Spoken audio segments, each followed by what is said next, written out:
It's me, your girl, Miss B. Welcome back to my channel. Sit back, relax, take off your shoes if you haven't already, and if you are over the age of 21, grab your favorite glass of wine, take a shot, or get you a nice glass of champagne, and let's have a conversation. Even though this is not a celebration talk, but I'm gonna do a quick mini series on the things that will help turn the season around and get Golden State back to the championship level aspiration, mentality, and play.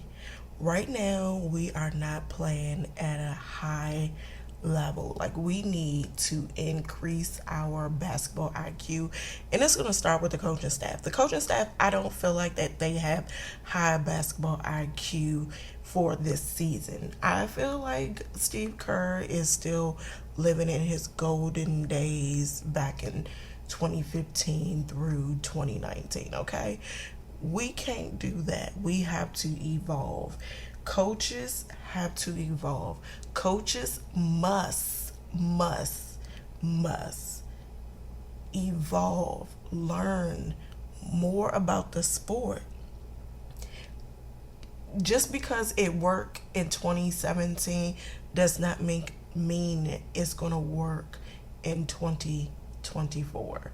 We cannot afford to continue to live and run plays that we played in 2017. We can't do that. So, Steve Kerr, wake up. The coaching staff, wake up. Let's look at the EuroLeague. Let's look at different leagues around the world and see what you can take from them and tweak it and make it your own and tweak it into what you already have. Like, you can merge the two. Like, you can merge some new stuff, merge your old stuff, and tweak it and make it a remix. Hello? Come on, DJ.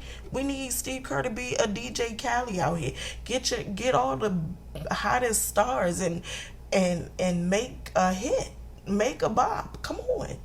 So that's my first thing with the coaching staff. The second thing is that they do not play the right players and put the players in the proper positions and let them in order for us to win. And a couple of questions I have is, and I wish that they would ask themselves, what worked last season, what didn't work last season, and how can we build upon the strengths that we had last season with the players that was here, and then what the new players bring to the table and how they can enhance whatever it is that we did last year that worked. And then also, who's the best man for the job? Who's the right matchup for this opponent?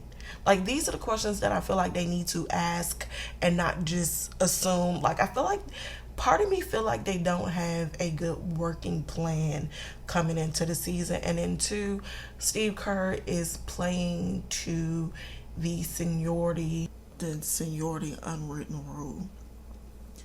One of the things we cannot afford to do is do that and while losing games. We have to play, and I cannot stress this enough, we have to play the right players.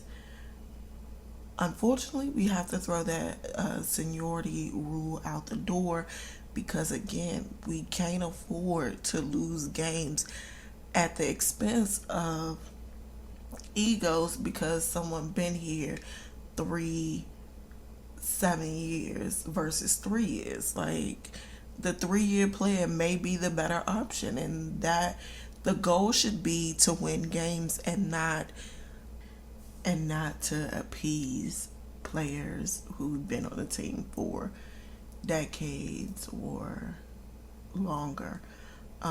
We have to focus on making sure that everyone stay involved, stay engaged. I do not like how Steve Kerr and the coaching staff have handled Moses Moody nor Jonathan Kuminga, because you have to realize that playing Paz as much as you've played him and how he has continuously to get minutes over these two who continue to be professional, show up, do their job, especially Moses Moody, who continuously show up and do his job.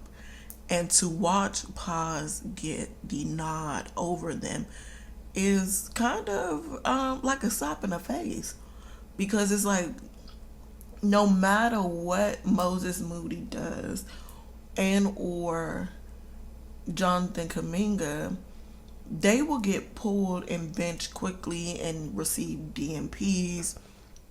Whereas Paz is able to get on the floor, stay on the floor, and work through his mistakes. Whereas the other two do not get that luxury. And that is a recipe for disaster, because you lose players that way.